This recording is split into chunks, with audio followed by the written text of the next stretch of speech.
Hi, my name is Katie, and today we're going to be going to Mission San Diego de Alcala. Okay, we're ready to go.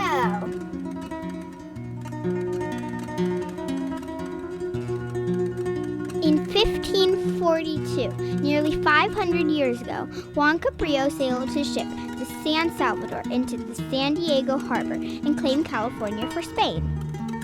200 years later, the King of Spain decided to build settlements in California with the help of Franciscan missionaries and the Indians. Our first stop is Presidio Hill. Here is where Fathers Serra, Vizcaino, and Perrin raised a cross to establish San Diego Mission de Alcala in 1769. Oh, there's a neat Padre statue and a neat Indian statue. On top of the hill is a museum, and I climbed to the very top of the tower.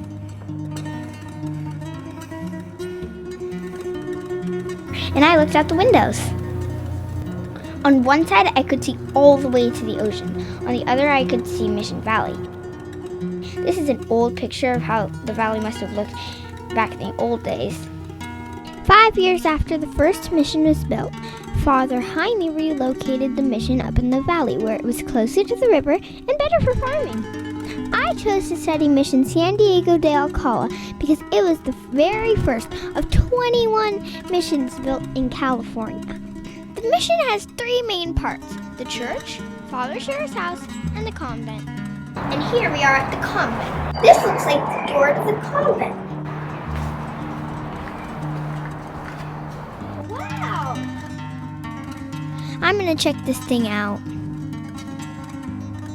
Actually, it's not a convent here, it's just a wall. And they're doing some excavation. From the center of the patio, we can see Father Serra's house and the door to the church. We're going to see how Father Serra lived a long time ago. Here we are in Father Serra's home. Here's the fireplace, and we have his bed, and his closet, and his desk, and his... This church is an active Catholic parish. It is beautiful inside. Let's go into the garden.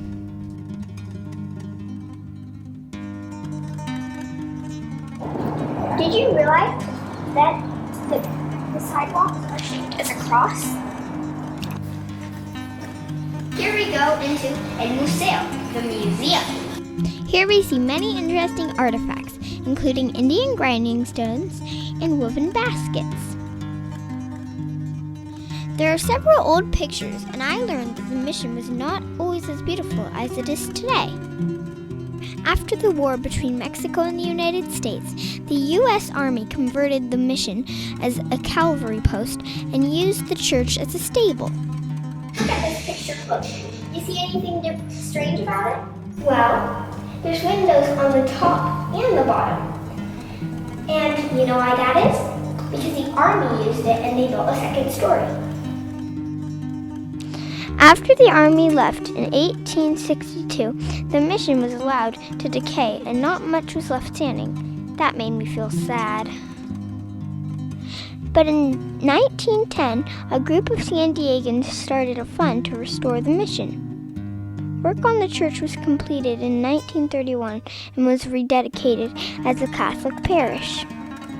Let's go see some Indian houses called Iwa.